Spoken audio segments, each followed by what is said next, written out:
어떤 사람이 초행길을 가고 있었어요. 깊은 밤이었고요. 길은 아주 좁은데 양쪽으로는 얼마나 깊은지는 모르지만 낭떠러지처럼 보였어요.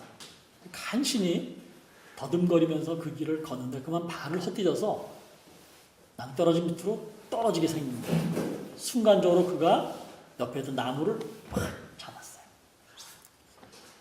떨어지면 죽으니까 나무를 붙들고 바둥바둥거리는데 올라가지도 못하고 어떻게 할 줄을 모르다가 결국은 긴 시간 거기서 매달려서 사람 살리라고 소리를 치는데 주변엔 아무도 다니는 사람이 없었어요. 긴 시간 매달려 있다가 결국은 팔에 힘이 빠지고 손아귀에도 힘이 없어지면서 나무를 줄기를 놓고 말았어요. 쿵 떨어졌는데 정신을 잃었다가 깨니까 자기가 떨어진 건 낭떠러지가 아니고 한 길밖에 안 되는 낮은 곳이었어요. 이 사람이 나무를 붙들고 놓치지 않아야만 산다고 생각하고 발버둥을 치셨는데 결국은 그 나무를 놓칠 수밖에 없었고 그래서 죽을 줄 알았는데 사실은 이게 별로 깊지 않아서 죽지 않았어요. 다리만 조금 다쳤을 뿐이에요. 손을 놓으면 죽을 줄 알고 나무줄기 붙들고 아둥바둥거리며 안간힘을 썼는데 사실은 그 나무줄기를 붙들고 있어야 되는 게 아니고 그 나무줄기를 놓아야 사는 것이었죠. 사람들이요 지금 뭔가를 다 잡고 있죠. 그런데 그 잡은 걸 놓거나 놓치면 죽는 걸로 생각합니다. 결사적으로 매달리는 거죠. 그런데 이게 놓는다고 해서 꼭 죽는 것도 아니고 놓친다고 해서 반드시 죽는 것은 아니죠. 사람들은 뭔가를 놓치거나 놓으면 어떤 변화가 일어나는데 그 변화를 두려워하는 거예요. 여러분도 변하는 게 별로 이렇게 썩 달갑지 않죠. 확 변하는 걸 좋아하는 사람들이 있어요. 그러나 그렇게 자꾸 변하는 걸 별로 썩 좋아하지 않는 사람들이 있어요. 변화는 대개 낯설어하고 두려워합니다. 저도 반려견을 한 18년 키웠어요. 그러다 지난 2월 달에 그 녀석이 죽었습니다. 그래서 장례까지 치르긴 했어요. 이 반려견을 키우면서 가장 힘들었던 건 뭐냐면 분리불안증이라고 하죠. 주인하고 떨어져 있을 때 굉장히 불안해하는 거예요. 저희 집 개도요. 제 아내나 저나 집을 비우면 얼마나 녀석이 불안해하는지 몰라요. 대부분의 반려견들이 그렇습니다. 자기에게 관심 기울여주거나 사랑을 주는 주인이 없으면 몹시 불안해하는 거예요. 애들도 그렇죠. 조 집사님 1학년 담임 해봤어요? 지금 하고 있어요. 3월달 1학기 초에 어때요? 애들이 학교 오면 이제 불안해하죠. 예. 요즘에야 뭐 어린이집도 가고 유치원도 가고 그러고 학교를 오니까 그런 것들이 이렇게 심하진 않지만 옛날엔 무슨 뭐 유치원을 누구나 다 가지 않았고요. 그런 시절에 학교를 오면 굉장히 힘들죠. 예. 애들이 뭐 울고 지금은 어린이집이 그렇다고 그래요. 처음에 오면 몇 날 며칠을 울기만 하고 선생님들이 그 아이 우는 거 달래는 하고 아무것도 못한다고 해요. 그게 뭐예요? 그때 다 분리불안증이에요. 낯선 거. 집에서 엄마랑 아빠랑 늘 있다가 엄마 아빠랑 헤어져서 낯선 곳에 와서 낯선 환경에서 낯선 사람들이랑 지낸다는 게 이 아이들에게 거의 공포에 해당하는 거죠. 인간이 본능 가운데 공포심이 있어요. 무서워하는 거죠. 아이 뭐가 무서워? 라고 큰 소리 치지만 칠흑같이 어두운 밤에 바스락 소리만 나도 머릿결이 쭈뼛 서는 것은 그건 뭐 덩치가 아무리 큰 사람에도 아무리 운동선수라고 해도 그건 누구나 다 똑같이 겪는 소위 본능적 공포입니다. 오늘 우리가 읽었던 이 본문 말씀은요, 사실은 뱃놀이예요. 뱃놀이. 예수님이 지난주에 우리가 읽었던 본문 말씀 여러분 기억하십니까? 떡 5덩어리와 물고기 2마리로 5,000명을 먹였던 벳세다 광야의 이적 사건. 그 사건을 끝내고 생각을 해보세요. 5,000명에게 해가 진 석양 무렵까지 말씀을 전하시고 저녁 때가 되었지만 집에 갈 생각들을 안 하고 예수님 앞에 앉아있는 이들에게 예수님이 뭔가 먹여야 되겠구나 생각하셔서 떡 5덩어리, 물고기 2마리가 전부였던 도시락 하나로 그들 모두를 배불리 먹였어요. 우리 교회 일을 좀 이렇게 큰 교회에서 해보신 분들은 한 500명이 밥을 받아서 밥을 먹는 것도 작은 일은 아니에요. 아마 여기 협동조합 동방도 이 식당이 아주 쾌적하고 자리가 많지만 점심시간이 되어가지고 밥을 먹어야 된다 그러면 다 내려오시면 여기서 이제 배식대에서 줄을 서면 아마 저 뒤에까지 줄을 쭉 쓸 거라고요. 5,000명 남자만 여성과 아이들까지 포함하면 아마도 2만 명은 될 것이다 라고 신학자들은 추정을 하는데 그 사람들이 전부 떡을 받고 물고기를 받고 그러는 게 얼마나 시간이 많이 걸렸어요. 다 먹고 나서 12광주리를 수거하는 과정도 쉬운 일은 아니었을 거예요. 아마 밤늦은 시간에 이 모든 것이 끝났을 거예요. 그런데 끝난 다음에 예수님은 기도를 하러 산으로 올라가셨다라고 말씀을 전하고 그때 예수님이 제자들에게 나는 올라가서 기도를 좀 할 테니까 너희들은 호수 건너편으로 가거라 말씀하셨어요. 호수 건너편으로 가려면 배를 타야 되는데 늦은 시간에 배를 타고 제자들이 갈릴리 호수를 건너고 있었어요. 예수님은 산에 기도를 하러 올라가셨고 갈릴리 호수는요 저는 이제 가봤어요. 이 갈릴리 호수는 이스라엘 지도에서 제일 북쪽이에요. 그리고 갈릴리 호수 가까운 곳에 헬몬산이라는 산이 있어요.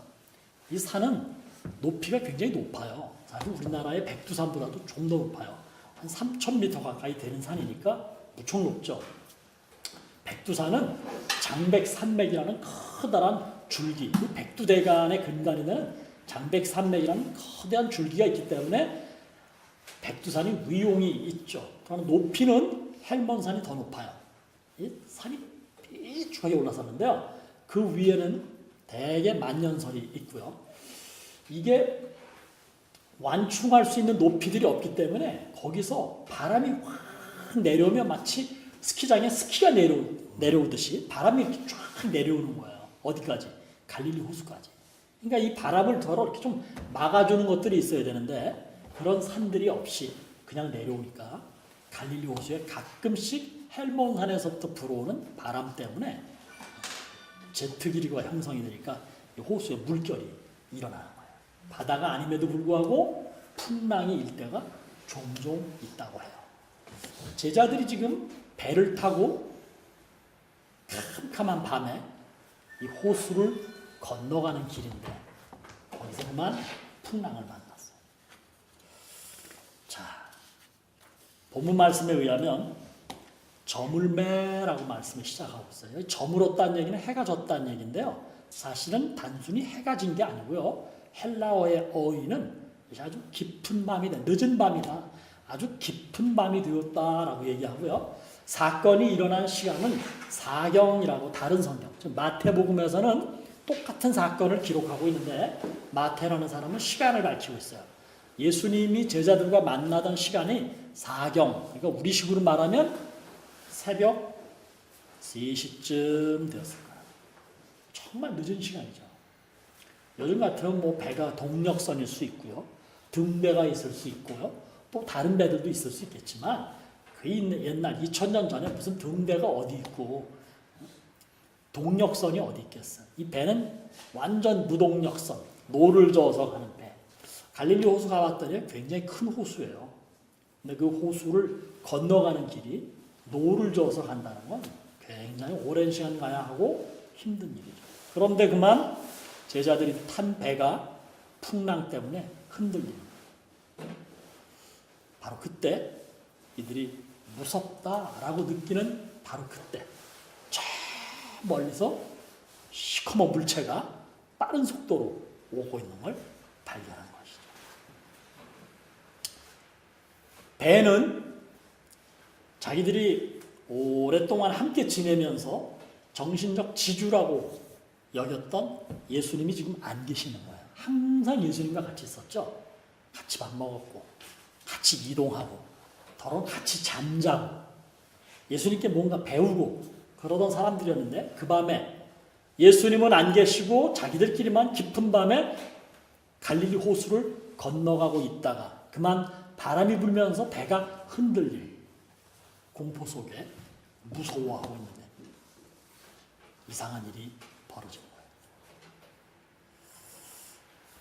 예수님이 안 계시니까 마치 제가 키우던 개처럼 분리불안을 느끼고 있던 사람들, 칠흑같이 어두운 밤에 어두움의 공포를 느끼고 있는 사람들, 흔들리는 배에서 죽음의 공포를 함께 느끼고 있는 이 제자들.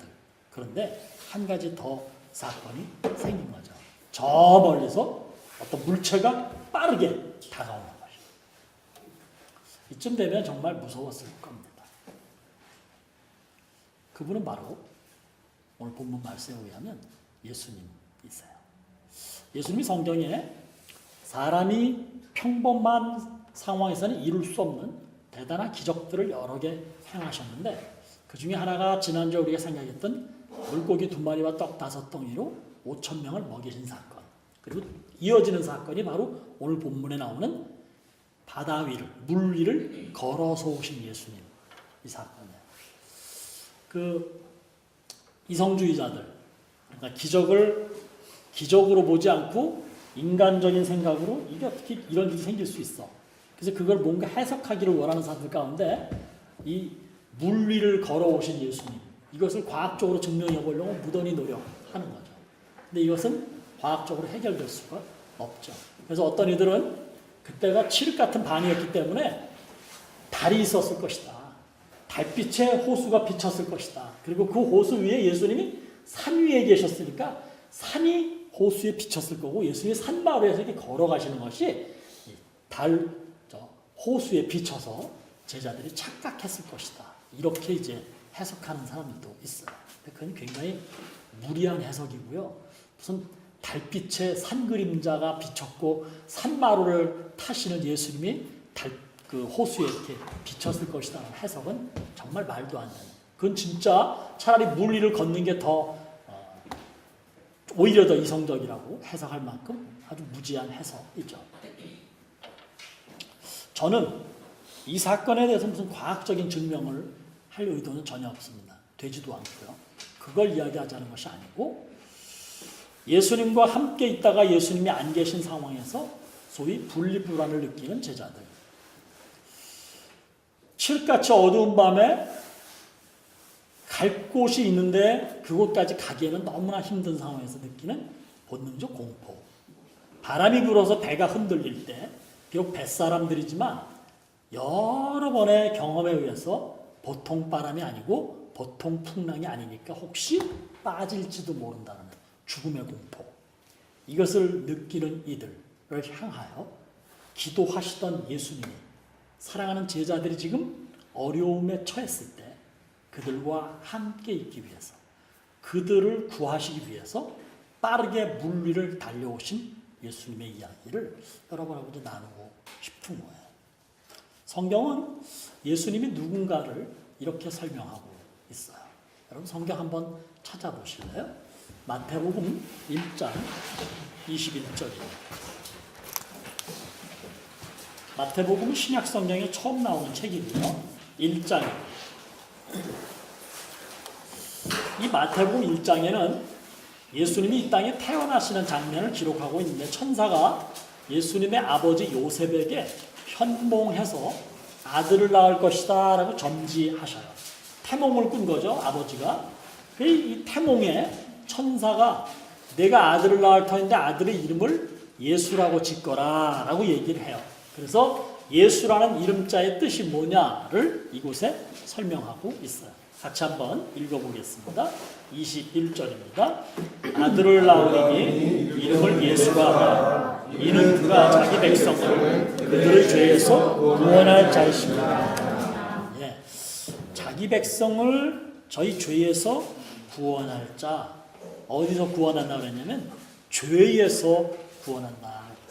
이 죄의 문제는요, 예수를 믿는 사람은 믿는 대로, 예수를 믿지 않는 사람들은 안 믿는 대로 이 죄가 인간에게는 상당히 심각한 문제예요. 평소에 별로 의식하지 않지만 혼자 자기를 성찰하다 보면 죄 문제가 많이 생겨나죠. 죄의식, 죄책감 이런 게 누구나 다 있거든요. 이 죄 문제를 해결하는 게 구약의 사람들은, 유대인들은 죄의식의 문제, 죄책감, 마음의 가책을 느끼는 것 이런 것들을 어떻게 해서 해결했는가 하면 하나님께서 제사를 드려라. 그래서 자기 죄에 걸맞는 제물을 하나님께 드림으로 죄 용서를 받았다라고 확신하는 거예요. 이것이 나중에 이제 변질되어 가지고 지난번에 제가 종교개혁기념주일에 면죄부 얘기를 했었잖아요. 그렇게 변질되어 가는 거죠. 그런데 두 가지 문제가 있어요. 하나는 제사를 언제나 드릴 수가 없는 거예요. 제사를 드리려면 경제적으로 여유가 있어요. 제물을 드려야 되니까. 두 번째, 시간이 가능해야 되는 거예요. 안식일에 성전에 나와서 제사에 참여해야 되는 거예요. 그런데 많은 유대인들이 늘 자기 마음만큼 하고 싶은 만큼 제물을 드릴 수 있도록 경제적으로 여유가 있지 않았고요. 대부분의 유대인들이 안식일날 쉰다고 해서 꼭 성전에 올 수 있는 상황은 아니었어요. 그들 가운데는 병들어서 움직이지 못하는 사람도 있고 가난해서 제물을 드리지 못하는 사람들도 있는 것이고 또 어떤 경우는 성전에 마음대로 들락거릴 수 없는 그런 하층민들도 다수가 있었던 거죠. 그저 마음껏 제사를 드리거나 성전에 마음껏 출입하면서 죄책감을 떨쳐버릴 수 있었던 사람들은 높은 직위에 있는 사람들, 경제적으로 여유가 있는 사람들, 시간적으로 여유가 있는 사람들, 신분이 괜찮은 사람들 전부였어요. 대부분의 유대인들은 그러지 못했던 것이죠. 제사를 드린다고 해서 죄책감으로부터 해방된다라는 것 구약의 율법이 가르치고는 있지만 어떤 사람들의 경우는 그게 아닌 사람들도 있는 거예요. 여러분, 종교 개혁을 단행했던 마틴 루터가 그런 사람이었어요. 제 죄를 지었습니다. 어떻게 하면 용서가 되겠습니까?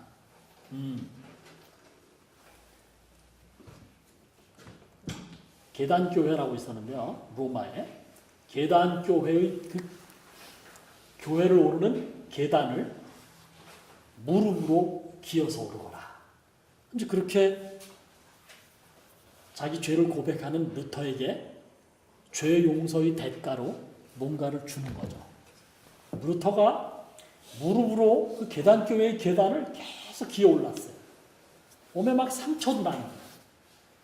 그런데 돌이켜서 생각해보면 자기 스스로 내 죄가 용서받았다라는 죄 용서의 기쁨을 누릴 수가 없어요.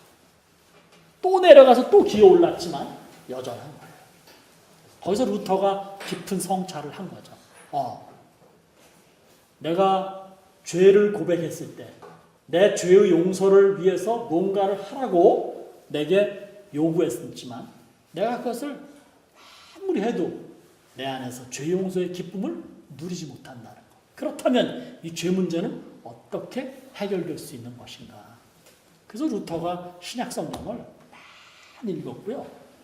끝내는 그가 신약성경 아주 통달한 박사가 되었고요. 박사가 된 이후에 학생들을 가르치는 과정에서 로마서 1장 17절 말씀을 읽으면서 루터가 깨달은 거예요.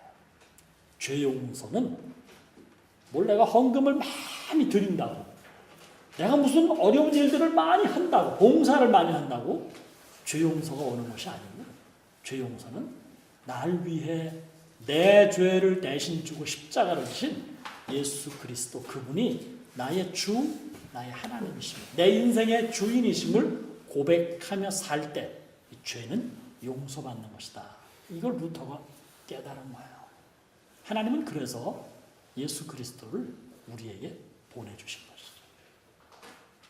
그래서 기독교를 혁명의 종교라고 부르는 거예요. 이 혁명이라는 게 꼭 무슨 나라를 엎어버리거나 정권을 새로 세우는 그런 혁명이 아니고요. 지금까지 사람들이 생각하며 통념이라고 여겨왔던 것을 확 바꿔버리는 거예요. 너 죄 졌냐? 그럼 헌금을 많이 드려라.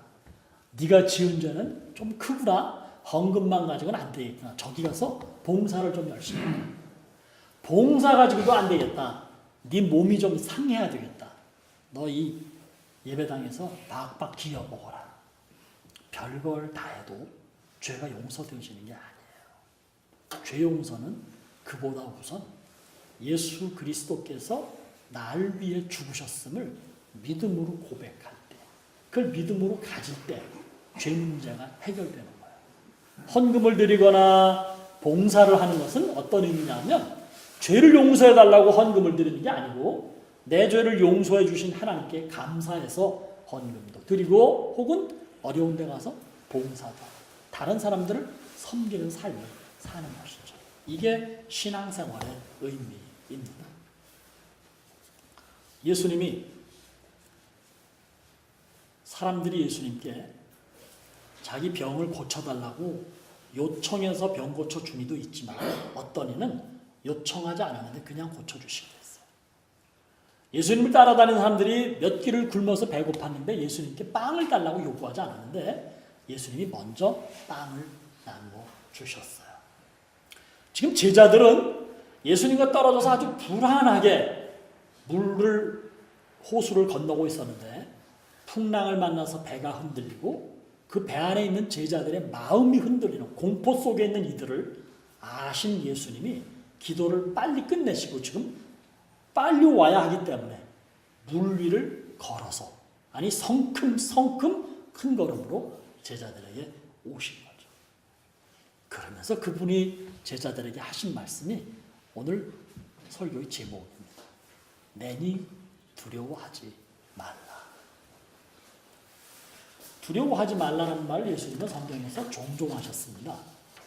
두려워하지 말라라는 얘기를 예수님은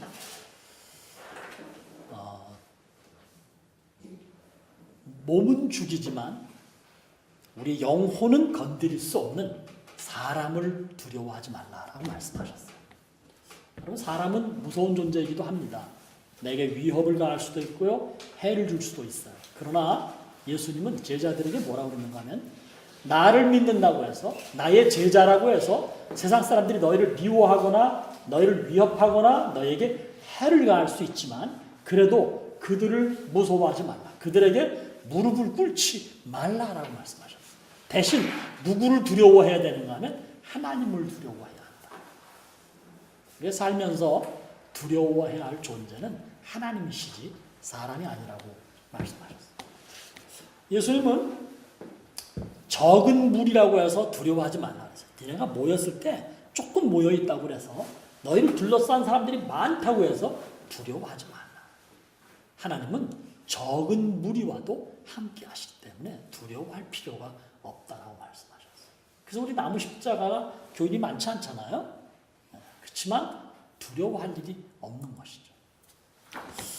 이런 두려워하지 말라라는 얘기를 예수님 말씀하셨는데 오늘 본문 말씀에서 예수님이 그 얘기를 하시는 거죠. 나니까 두려워하지 마라. 너희의 죄를 위해서, 너희의 온전한 삶을 위해서 너희에게 다가오는 이가 나다. 너희를 너무나 사랑하고 너희의 죄값을 대신해서 짊어질 나니까 얘들아 두려워하지 마라. 그래서 예수님이 이 제자들에게 찾아오신 거예요. 여러분, 예수를 믿는다라는 것은 뭐가 좋은 것이냐 하면 두려워할 일이 없다라고 하는 거예요. 나무뿌리 붙잡고 이걸 놓으면 절벽 밑으로 떨어져서 죽을 것만 같았던 사람. 그러나 정작은 그 붙들고 있는 나무를 놓아야 살 수 있는 걸 몰랐던 것이죠.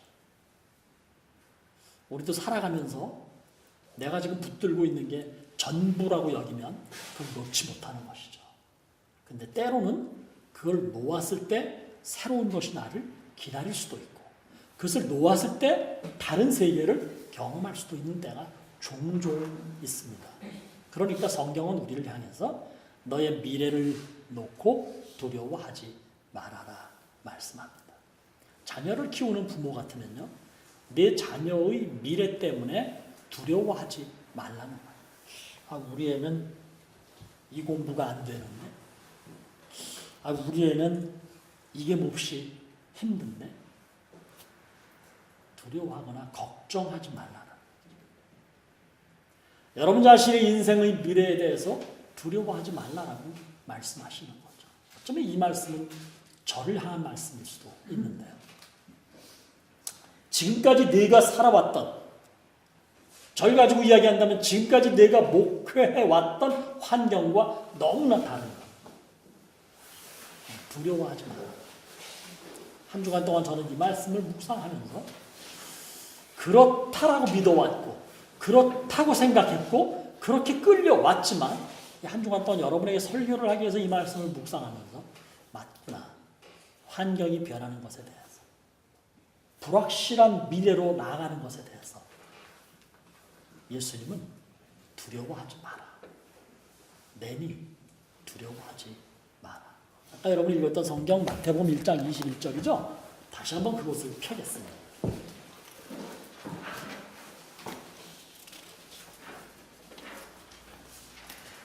23절로 넘어가겠습니다. 1장 23절, 마태복음 1장 23절입니다. 같이 읽어보겠습니다. 시작.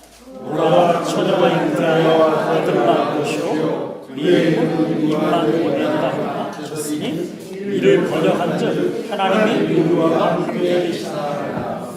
예수를 보낼 터인데 그 예수는 바로 누구냐면 임마누엘이다. 하나님이 우리와 함께 계신다. God with us. 하나님이 우리와 함께. 예수님이 제자들에게 찾아오셔서 나다, 두려워하지 마라. 내가 이제 너희와 함께 있을 것이다.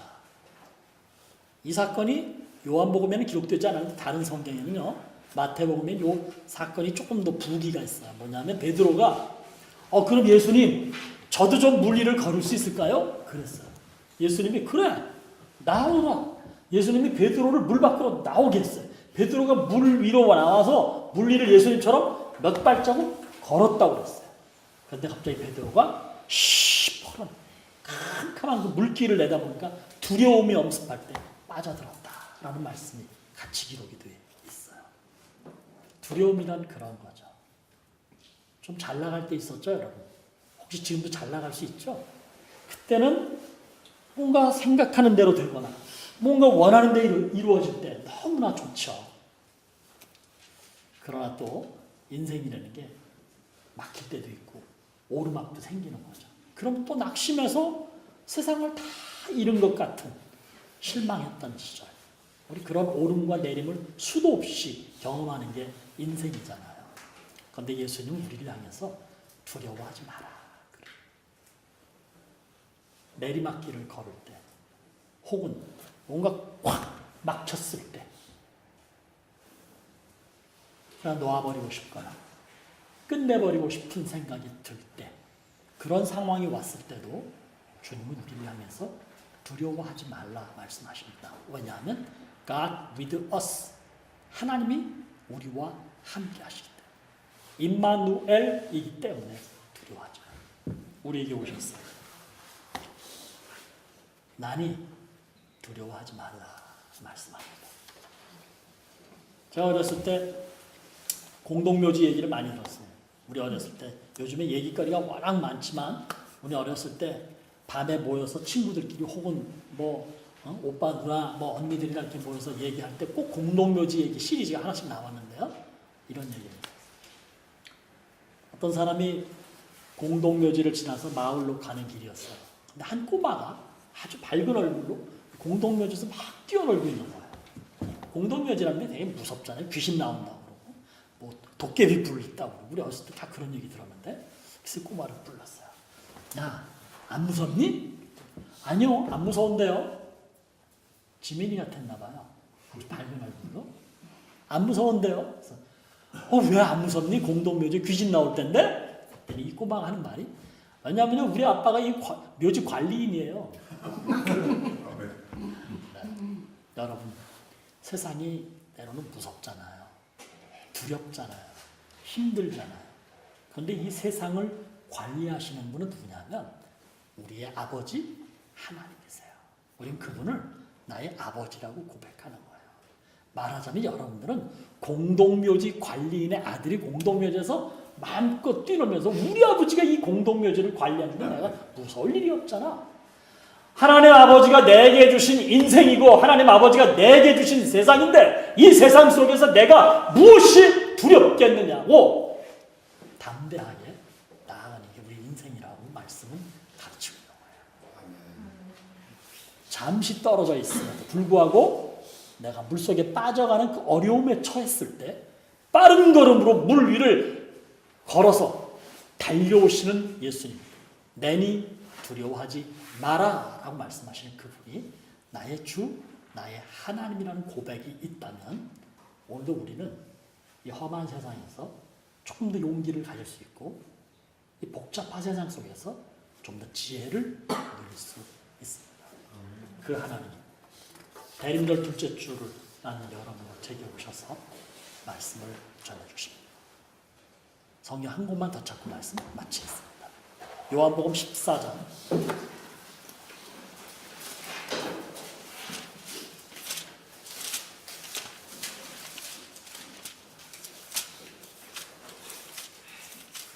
1절 말씀 읽어볼 텐데요.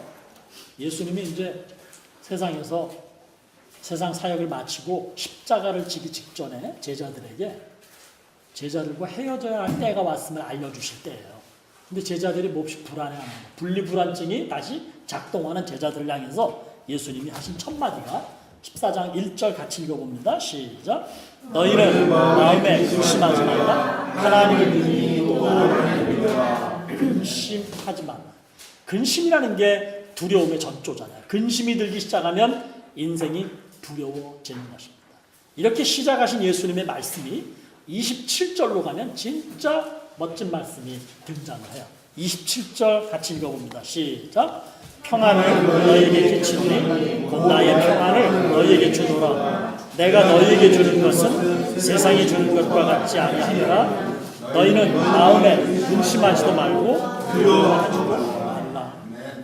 주님께서 오늘도 여러분에게 저에게 내니 두려워하지 말라 말씀하신 그 음성 기억하시고 내니 두려워하지 말라라면 내게 손 내미시는 주님의 손길, 숨결 꼭 새기시고 내니 두려워하지 말라 하면 나를 세상 속으로 이렇게 밀어주시는 예수님의 힘과 권세를 가슴에 품고 이 한 주간도 멋지게 살아가시기를 주님의 이름으로 축복합니다. 기도하겠습니다. 하나님 감사합니다. 내니 두려워하지 말라 말씀하시며 힘들고 두려움에 떠는 제자들을 찾아오신 예수님, 주 예수님이 오늘 제게도 오셔서 내니 두려워하지 말라 음성을 들려주시고 내니 두려워하지 말라 손을 내미시며 내가 너와 함께하니 두려워하지 말라며 내 등을 밀어주심을 확신합니다. 이 믿음으로 이 한 주간도 세상에서 믿음을 가지고 열심히 공부하고 열심히 살겠습니다. 저희 모두에게 복을 내리소서. 예수님의 이름으로 기도드립니다. 아멘.